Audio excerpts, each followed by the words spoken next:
Salmo 137, verso 9. Feliz é aquele que pegar os seus filhos e esmagá-los contra a pedra. Amém ou não amém? Pesado isso aí, hein? Amém. Amém. Esse verso aqui tá em Salmos, fala exatamente sobre o período do exílio. E é quando Israel está dizendo assim: às margens dos rios da Babilônia, nos assentávamos e chorávamos, lembrando-nos de Sião. O povo está no exílio, o povo está triste, porque agora Israel ele perdeu aquilo que o identificava como nação, né? Ele perdeu o Estado, ele perdeu o rei, ele perdeu a cidade santa, ele perdeu a terra. E o pastor Marcelo começou a falar aqui sobre como que foi essa divisão dos reinos, né? A gente teve ali o filho de Salomão, Roboão, o povo chega para ele e diz assim: olha, os impostos estão muito pesados, a gente precisa que você reduza os impostos. Porque Salomão, ele faz aquilo que Deuteronômio 17 condena, né? Ele começa a juntar muita prata, ele se casa com muitas mulheres, ele ajunta muitas mulheres, e para agradar essas mulheres, ele começa a construir ali, enfim, casas de adoração para os deuses daquelas mulheres. Então, para você construir palácios para aquelas princesas ali, para que cada uma adorasse os seus deuses, ele gasta muito dinheiro, e esse dinheiro vem através dos impostos. E Roboão, ele vai escutar o conselho dos brothers dele, né? Do pessoal mais novo, ao invés de ouvir, aprender com os erros, né? Do pai dele, do Salomão, de ver ali os amigos, os conselheiros de Salomão. E assim a gente começa um período, que é o período do exílio, que é um período de sofrimento. Israel passa por muitos lutos. Esse período do exílio, por que ele acontece? Exílio é castigo? Por que Deus permite que o exílio venha? O exílio já foi profetizado, inclusive, lá no livro de Deuteronômio, né? Nos textos ali da aliança, também em Levítico, né? Quando o povo se afastasse completamente de Deus e subvertesse tudo aquilo que havia sido acordado na aliança, o resultado extremo, como a gente falou no último estudo, seria o exílio. Então o exílio já estava na conta da história. Ele não aparece de repente assim como um castigo. A gente costuma muitas vezes pensar assim, né?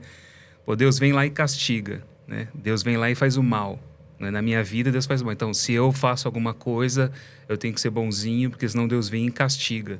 Só que muitas vezes o que Deus faz é entregar a gente as consequências daquilo que a gente realiza, entende? Ele retira uma proteção e a gente vive por nossas próprias contas, nossos próprios custos, e aí o resultado sempre é ruim, entende?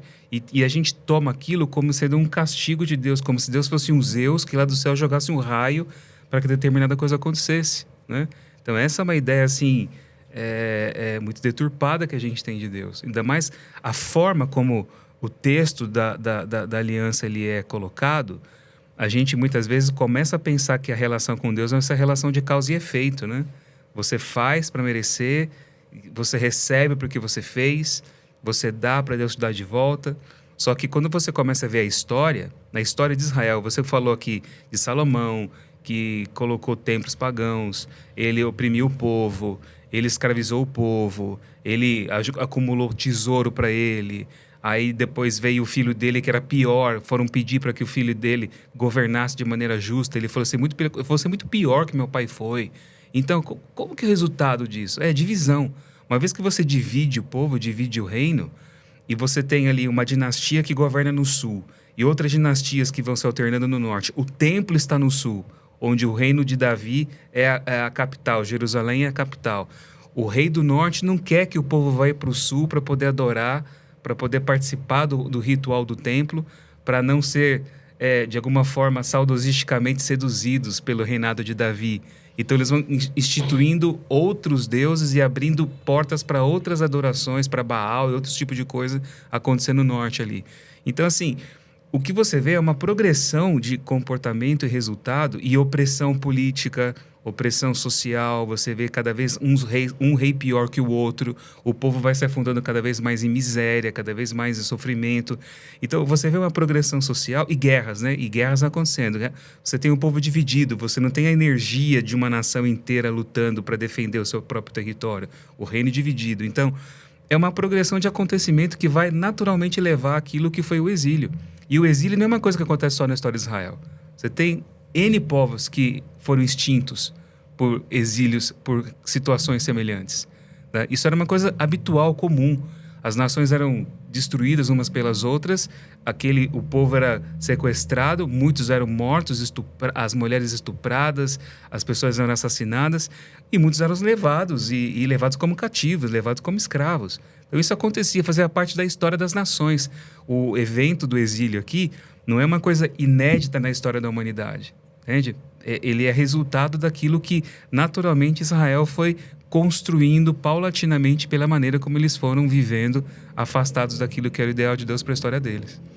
Uma coisa que eu acho importante a gente mencionar, e o pastor já começou a mencionar um pouco disso, quando a gente olha para o que é o pecado de Israel, a gente precisa entender o que Deus está considerando de errado com essas pessoas, ao que levou ao exílio, né?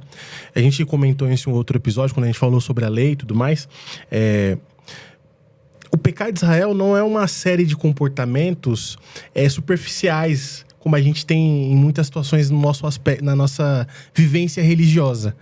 O esmalte que a gente vai utilizar, ou a roupa que a gente vai... É isso mesmo, Vini, valeu você colocar isso. O pecado de Israel não é baseado nesses comportamentos religiosos dos nossos tempos, ou de vários outros tempos da história, que a gente considera como pecado. Os pecados de Israel têm a ver com guerra, tem a ver com morte, tem a ver com violência, tem a ver com os poderosos da nação violentando os oprimidos da nação, o esquecer de cuidar do estrangeiro, do órfão, da viúva. São pecados que atentam contra a vida das pessoas. Esse é o nível que Israel está. Então não é uma coisa superficial, não é um teto de vidro qualquer que levou o povo ao exílio. Nós estamos falando de uma série de reis que está destruindo a vida das pessoas, que estão violentando a vida das pessoas. E isso leva ao exílio, né? E uma outra coisa que eu também acho curioso, que eu comentei no outro episódio, que as maldições, elas têm essa relação que parece muito causa e efeito, né? Se vocês errarem, vai acontecer isso. Mas também sempre havia a menção da misericórdia de Deus. Se vocês pecarem, adorarem outros deuses, vai ter fome na terra. Mas se vocês lembrarem de mim, lembrarem da minha lei, ouvirem atentamente a minha voz, eu sou justo e misericordioso para perdoar vocês. E aí voltava, se refazia a aliança, né? Então, é uma progressão, como você muito bem mencionou, é uma progressão muito extensa até chegar ao ponto do exílio. E não são de pequenos comportamentos que talvez a gente considere hoje como pecado, né? De relações tão simplórias assim. A gente está falando de vida do outro, a gente está falando de violência, a gente está falando de morte, a gente está falando de relações de poder, a gente está falando de todas essas coisas para aí sim o povo ser levado ao exílio. São pecados sociais gravíssimos. Exatamente. Né, não é uma questão simplesmente de comportamento, como você colocou. E muitas pessoas leem os textos dos profetas que viveram nessa época e que falam que olham para o futuro e preveem a misericórdia de Deus, porque Deus lá em Deuteronômio fala do exílio, mas ele diz assim: eu vou reunir vocês, eu vou trazer vocês de volta, eu vou espalhar vocês para as nações, mas eu vou reunir vocês, e eu vou circuncidar o coração de vocês, eu vou ter com vocês um outro tratamento, ele diz. E é isso que vai alimentar esses profetas com essa esperança do futuro, porque eles vão viver essa realidade do exílio, mas ao mesmo tempo eles vão olhar para esse momento de restauração, em que Deus vai trazer de volta, em que Deus vai restaurar, em que Deus vai reunir. Ao mesmo tempo que prevê o exílio, também prevê que vai haver a restauração, né? E aí vem de novo a ideia da figura de Davi, que a gente estava comentando no último estudo. Porque os profetas vão dizer o seguinte: eu vou reunir vocês e quem vai reinar sobre vocês vai ser Davi. E aí o reino de Davi vai ser eterno. Eles colocam assim, sabe? Com esse pacote todo dessa promessa de restauração pós-exílica, entende? A gente vê, enfim, tenho vários sentimentos aqui sobre Davi. Eu vou falar mais depois. Às vezes cresce meu ranço, às vezes eu olho assim, poxa, que é uma pessoa que eu admiro. Eu tenho sentimentos dúbios aí. O que acaba acontecendo, eu comecei a falar sobre a história de Roboão aqui, é que a gente vai ter o pessoal que fica revoltado com Roboão, que eles já não aguentavam mais tantos impostos, como o Vini estava falando, o pastor Vini estava falando, o reverendo Vini estava falando. Reverendo Vini. o pessoal fica revoltado, a gente não aguenta mais, tá muitos impostos. Então, são 10 tribos que vão para o norte. A gente vai ter a tribo de Efraim, uma tribo muito proeminente aí. E no sul, é dito que 2 tribos ficam por amor ao meu servo Davi. Sim. Ao meu servo Davi. E daí a gente vê que parece que não duram muito tempo essas 10 tribos do norte, porque em 722 os assírios vão lá e acaba com aquilo que... com o povo que está ali na terra. Eles deixam, enfim, eles acabam sumindo aquelas tribos ali. A gente não sabe o que acontece com essas Eles tribos. trazem povos estrangeiros para habitar naquela região, né, para fazer uma miscigenação ali, né? E tem uma situação interessante aqui que eu vivi. Eu trabalhei, foi a primeira e última vez, né? Minha primeira e última vez, eu acredito que seja a última vez, minha experiência de arqueologia, porque eu trabalhei escavando o segundo muro que Roboão mandou construir, porque ele vê que os inimigos estão crescendo, então ele manda construir um segundo muro.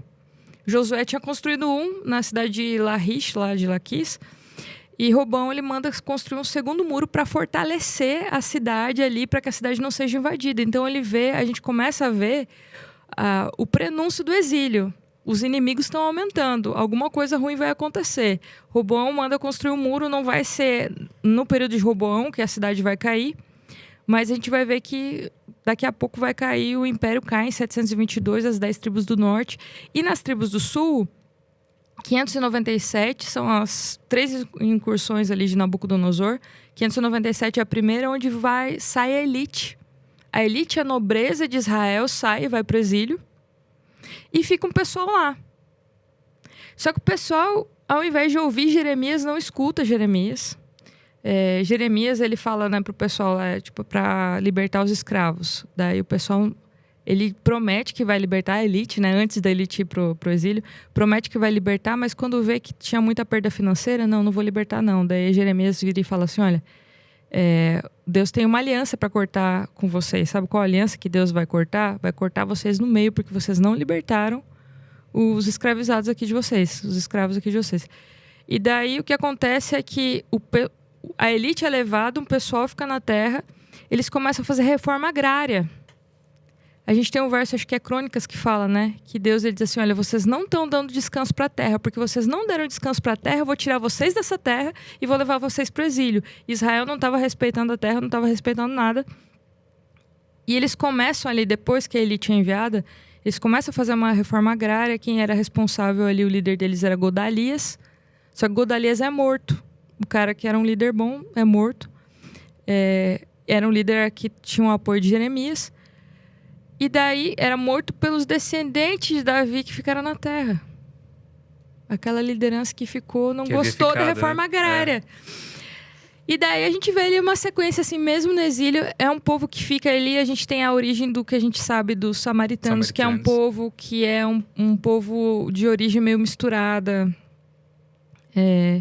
Só que o que enfim, os samaritanos, eles têm... A gente vai ouvir ou falar mais deles, vai descobrir mais sobre eles no Novo Testamento. Eles vão interagir bastante ali dentro da história de Jesus. Mas essa é a origem deles nesse período aí, que vai um povo pro exílio e outro povo fica. E a gente acaba vendo que, tipo assim, o chamado de Jeremias de falar pro povo, de tentar exortar o povo... Jeremias fala, olha, tipo, vão para Babilônia, agora o exílio tá aí, vocês vão viver bem. E depois Deus vai, a promessa de reconstrução, né? Depois Deus vai trazer vocês de volta. Deus vai cumprir a promessa. Então vamos lá, vivam a vida de vocês e depois Deus vai trazer vocês de volta. Eu tô só refletindo agora. Nossa, eu fiquei sinceramente refletindo muito, assim. Porque até um ponto, né? Até aqueles que ficaram, que sofreram com a ausência, né? Sofreram com o exílio, mas na própria terra, ainda assim continuam com uma dificuldade de entender qual que é o problema, que é essa relação de poder, essa relação de disputa, essa relação de violência e tudo mais. Então, até mesmo quem fica ainda tem essa dificuldade para conseguir entender e enxergar né? O porquê aconteceu o exílio, né? Então, isso é curioso, né? E eu lembro também do texto de Daniel, assim, só um breve comentário, quando Daniel... já passamos pelo processo, já passamos pelo período, né? Então, o que mais falta, né? Aí tem todo o desenrolar da história. Mas é curioso. E impactante também. E agora a gente vai ter um livro que é feito nesse período aí do exílio, que é o livro de Lamentações, que antes o Jeremias, que estava reclamando demais do pessoal, gente, vocês são tudo doido, como que vocês não estão ouvindo Deus falar? Agora ele passa para um outro lado, que é o livro de Lamentações é o livro da construção da voz daquele que sofre. A pessoa que sofre, ela tem voz, ela vai ser ouvida, ela merece ser ouvida, mesmo sendo essa pessoa responsável por pelo estar seu sofrendo. sofrimento, né? E daí eu fico pensando, né? Eu já vi algumas pregações do pastor Edson sobre isso, de Lamentações, e é muito bonito o jeito que ele descreve, né? Que foi um livro que ele estudou ali, sobre o jeito que o livro é construído. Ele é em acróstico, né? Só que é um acróstico, por exemplo, Aleph, Aleph, Aleph, Bet, Bet, Bet. Parece que é ainda intensificado. Parece que Deus ele entende muito sobre a linguagem do sofrimento e a gente não. Porque quando alguém que é responsável pelos seus próprios atos vem, reclamar pra gente, nossa, eu tô sofrendo, e coloca a culpa em Deus, porque é isso que o livro de Lamentações a gente encontra, né? A voz daquele que sofre colocando a culpa em Deus. Então, quando alguém chega pra gente reclamando do seu próprio sofrimento, colocando a culpa em Deus, e muitas vezes essa pessoa sendo responsável pelo seu sofrimento, a gente vai dizer pra essa pessoa se calar, porque a gente não consegue ouvir isso. Isso é muito pra nós. E a gente tem um livro na Bíblia que a gente escuta a voz do oprimido, ele pode falar mal de Deus à vontade e não vai ser penalizado por isso. E eu acho que a gente não tem coração pra isso. A gente não consegue ouvir. Quando a gente vê alguém sofrendo, a gente já quer silenciar essa pessoa porque é muito pra gente, é demais pra gente, né? Você leu o texto de Salmos no início, né? E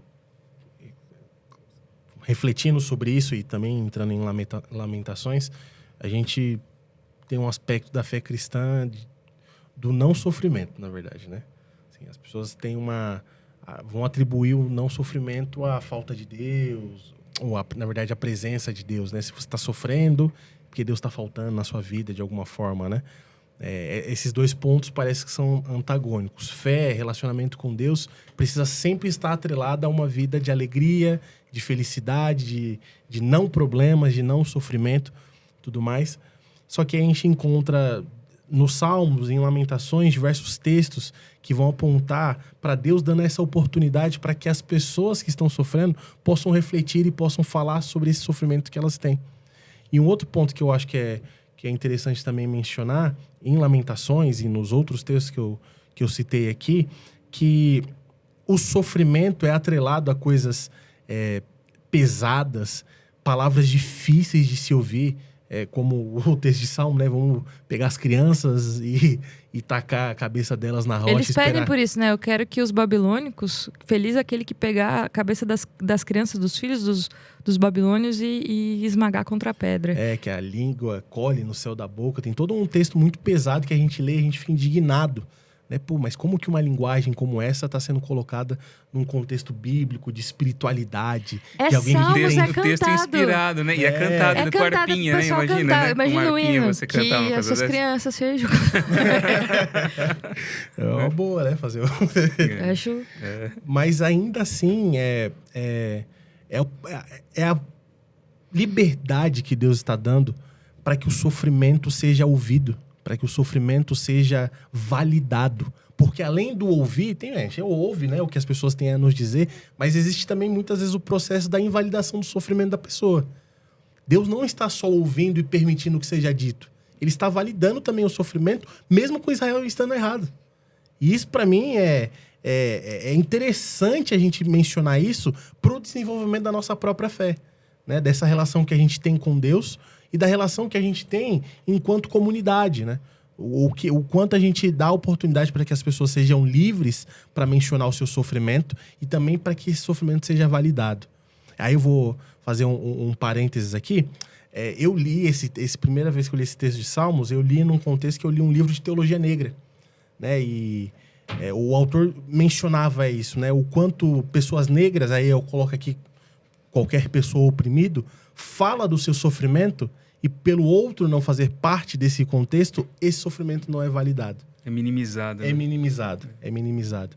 Então eu vejo Salmos e o livro de Lamentações, essa liberdade que Deus dá para que o sofrimento seja ouvido, para que o sofrimento seja falado e, novamente, já repeti várias vezes, ele também seja validado. Né? Não é porque o povo cometeu os pecados que cometeu e talvez até tão graves quanto aquilo que Babilônia fez com eles, que eles também são imunes ao sofrimento ou Babilônia é menos culpada por aquilo que faz, né? Na forma que invade, na forma que também pratica a violência, né? Então é importante mencionar isso.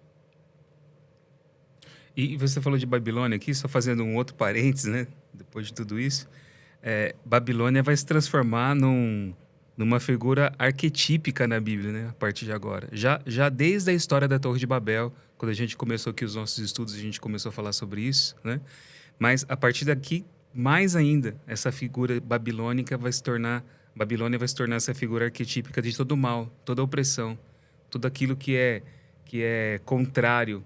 É para onde o povo de Deus é levado, é o povo que vai destruir o templo, é o povo que vai acabar com tudo aquilo que Deus havia dado como resultado da promessa que ele havia feito aos patriarcas, né? Babilônia vem e desfaz tudo isso. E eles vão voltar para a terra de onde Abraão veio, que é a terra de Babilônia. Então, a história é desfeita, tudo aquilo é desfeito. Então, o que acontece no exílio é o fim do mundo, na verdade. É o apocalipse do povo. Eles vão, é como se eles fossem voltar para o Egito, mas Deus promete um novo êxodo. Eu vou tirar vocês de lá, eu vou libertar vocês. A história é o novo êxodo, né? Essa saída de Babilônia para voltar, para reconstruir a terra, é um novo êxodo que acontece, né? E o Novo Testamento vai usar toda essa imagem, esse background dessa história para poder falar a respeito da opressão que acontece não apenas num recorte específico do tempo, mas do recorte da história como um todo. Porque o poder babilônico, lá, segundo o Apocalipse, ele vai se transformando no decorrer da história e vai se manifestando em diversas outras estruturas de poder. Tudo aquilo que oprime, tudo aquilo que profana, tudo aquilo que contamina, tudo aquilo que faz mal, tudo aquilo que destrói aquilo que Deus havia realizado como promessa, é força babilônica, é poder babilônico, é Babilônia, segundo o Apocalipse, né? Então, isso aqui é uma coisa muito interessante, porque, como a gente estava dizendo anteriormente, né? Se eu divorciar o Antigo Testamento do Novo Testamento, essas imagens, essa linguagem, esse significado se perde. Então, aqui na história do exílio, a gente está entendendo e lançando aqui todas as bases para compreender tudo aquilo que vai aparecer como resultado, como cumprimento de promessa, como esperança, como aquilo que o Novo Testamento vai trazer.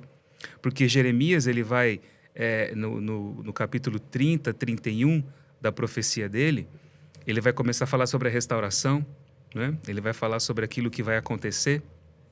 E ele vai dizer assim, no versículo 17, ele vai dizer assim: porque te restaurarei a saúde e curarei as suas chagas, diz o Senhor, pois te chamaram repudiada, dizendo, é Sião, já não, ninguém mais pergunta por ela. Então ele fala assim: eu vou restaurar o povo, vou restaurar vocês, o povo. Ele diz assim, verso 18, assim diz o Senhor, eis que restaurarei a sorte das tendas de Jacó e me compadecerei das suas moradas. A cidade será reedificada sobre o seu montão de ruínas e o palácio será habitado como outrora. Sairão deles ações de graças e júbilo dos que se alegram, multiplicá-los-ei e não serão diminuídos, glorificá-los-ei e não serão apoucados. E ele fala do povo sendo restaurado, da cidade sendo reconstruída, da reconstrução de Jerusalém. E aí ele vai dizer assim, no versículo 20 e 21, os seus filhos serão como na antiguidade, a sua congregação será firmada diante de mim e castigarei todos os seus opressores. O seu príncipe procederá deles, do meio deles sairá aquele que há de reinar. Falo-ei aproximar e ele chegará a mim, pois quem de si mesmo ousaria aproximar-se de mim, diz o Senhor.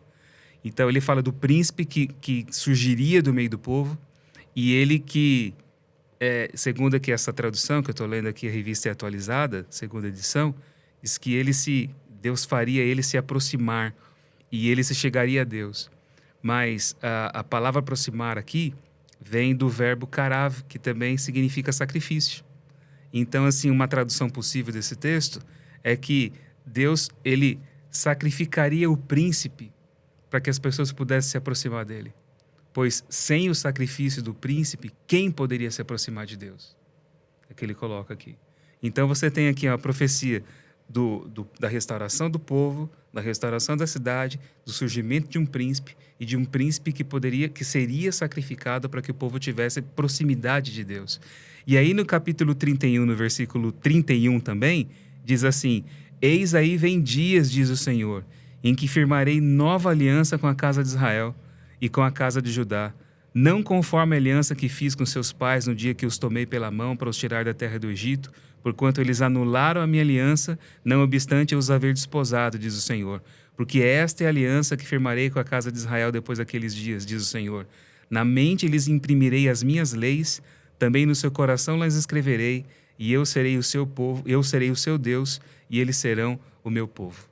Então, assim, essa expressão, vocês serão meu povo, eu serei o seu Deus, eu serei o seu Deus, você será meu povo, ela está sempre colocada nesse contexto em que as promessas da aliança vão se cumprir, as promessas que ele havia feito. Então aqui aparece o conceito dessa nova aliança que vai acontecer quando todas essas promessas de restauração se cumprirem, né? E o Novo Testamento vai usar esse texto de Jeremias várias vezes, né?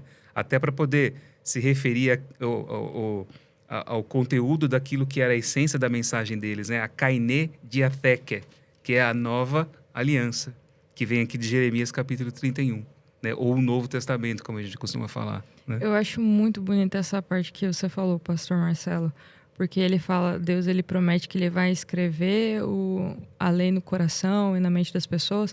Ele fala assim, olha, não é, as pessoas elas não vão mais ensinar um ao outro, porque eu mesmo vou falar com a pessoa. Então existe uma promessa, tipo, eu vou estar perto de você, eu vou escrever a lei do seu coração. E o livro de Lamentações, ele termina com essa esperança de que Deus não vai se esquecer do povo.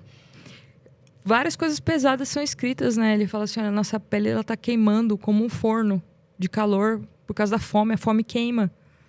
Ele começa a falar a descrição assim, de várias coisas e daí fala assim, no verso 20 do último capítulo, Lamentações, verso 5, diz assim, por que te esquecerias de nós para sempre? Por que nos desampararia por tanto tempo? Converte-nos a ti, Senhor, e seremos convertidos. Vai existir conversão, vai existir retorno, renova os nossos dias como antigamente.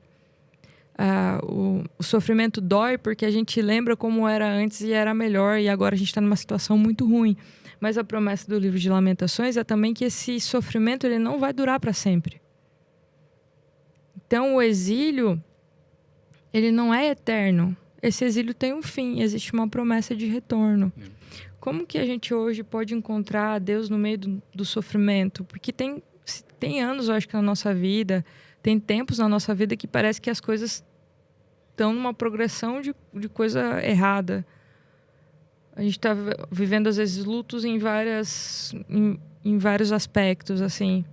Como encontrar Deus quando parece que esse sofrimento não vai acabar? É complexo, né? E dar respostas tão assertivas quando a gente fala sobre sofrimento, né? Porque às vezes aquilo que dói não tem muita razão pra gente conseguir explicar, né? Mas ao mesmo tempo a própria experiência do livro de Lamentações, ela diz muito sobre isso, né? E eu ouvi isso do pastor Edson. Ao mesmo tempo que a esperança vem do Senhor, eles também olham para o Senhor e falam, o Senhor nos causou esse sofrimento, né? Foi o Senhor que causou esses males sobre as nossas vidas. Mas quando eles reconhecem que o sofrimento veio do Senhor e que a esperança também vem do Senhor, eles estão desenvolvendo ali um processo da relação com Deus, né? Eles permanecem no relacionamento com Deus. E aí aí eu trago para o nosso contexto de vida, a gente, com essa dificuldade que a gente tem com o sofrimento, a gente evita essa relação com Deus. Porque ou ele está causando, ou ele não ouve, ou qualquer coisa do tipo, né? Que envolva esse processo. Mas não querendo dar todas as respostas, mas eu acredito que a experiência do livro de Lamentações diz muito, né? dessa sinceridade aquilo que eu estou sentindo, aquilo que eu estou enxergando, se o sofrimento vem do Senhor. E essa permanência dessa relação, mesmo enxergando o Senhor da forma como o livro como quem escreve ou quem fala está enxergando aí. O Senhor nos causou esse sofrimento, mas a gente permanece se relacionando. A gente permanece ao lado ali e eu enxergo também que a esperança vem do Senhor, né? Então eu vejo uma dessas coisas parte desse processo e dessa experiência contínua com Deus, mesmo quando as coisas não parecem tão boas assim. Todo mundo olhando pra ti. Todo mundo olhando pra mim aqui agora, né? Não, lidar com essa questão do sofrimento é uma coisa muito complicada, né? Porque é como que eu estava dizendo, a gente não consegue ouvir aquele que sofre, né? A gente não consegue entender a dimensão daquilo, né? Então, desde Jó até aqui o livro de Lamentações, a gente vê como que Deus ele deixa fluir. Mas sempre a gente tem que entender o seguinte: o sofrimento, por mais que ele seja acachapante e aparentemente infindável, ele vai terminar. Ele acaba. Não tem nada que vai durar de maneira perene, sabe? Ele vai acabar. E a promessa da Bíblia é exatamente isso. Não apenas o sofrimento do povo de Israel. Não apenas o sofrimento que aconteceu por ocasião da destruição, da desmantelização, se eu posso falar assim. Mas eu tô achando muito legal. Ele falou acachapante, desmantelização.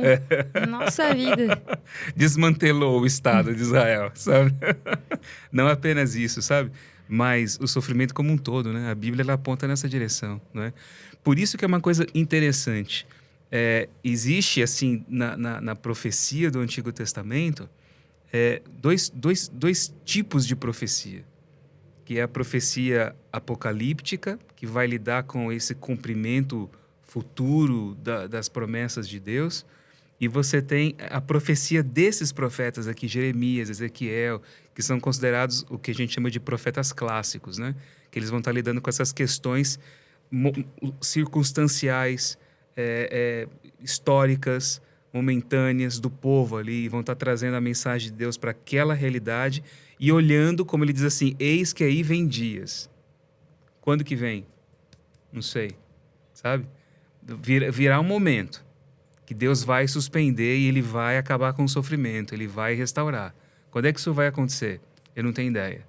Então, são várias profecias que vão sendo feitas e as pessoas vão lendo o texto e não vão conseguindo entender quando que essas profecias vão se cumprir, de que forma elas vão se cumprir, que corpo elas vão tomar, como é que a coisa vai ser.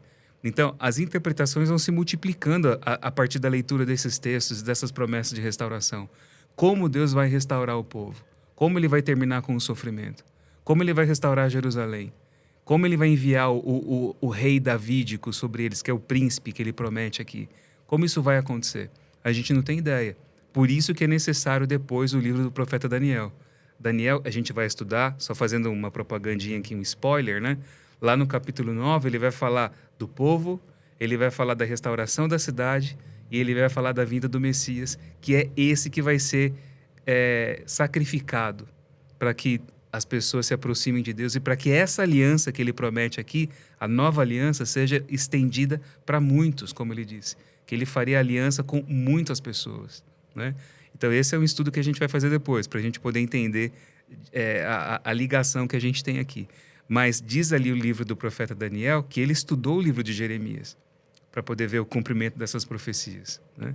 Então, assim, a profecia apocalíptica, ela vai situar na história o cumprimento dessas promessas, enquanto esses textos que a gente está lendo aqui está colocando tudo aquilo que Deus está dizendo que ele vai realizar. Todas as palavras boas de Deus para o povo estão sendo colocadas aqui. E a profecia apocalíptica, ela tem esse cumprimento, ela tem essa ligação de dar um direcionamento histórico para isso que acontece aqui na profecia clássica, né? Mas é isso, gente. Eu acho que a gente possa encontrar Deus no sofrimento e que a gente consiga desenvolver também um coração aberto a ouvir o sofrimento dos outros sem julgar, sem silenciar. Isso é muito difícil, ainda mais quando a pessoa é responsável por aquilo. Se bem que a gente é um ser complexo, né? Ao mesmo tempo que a gente é responsável, a gente também tem uma história, a gente vive num contexto que às vezes nos leva a decidir, a tomar determinadas atitudes. Então a vida é experimentar a dor. Mas graças a Deus, graças ao nosso bom Deus, essa dor não vai ser eterna. O exílio não é um ponto final da nossa história. Então, se você que nos assiste aí está vivendo hoje uma dor, saiba que essa dor não é eterna. E que Deus, ele promete libertação, promete restauração. E a gente espera vocês aí no próximo estudo. Como é que é? Não é estudo, meu pai do Nosso céu. bate-papo aqui. Né? Aí espera vocês lá, então. Tem espera lá. Né?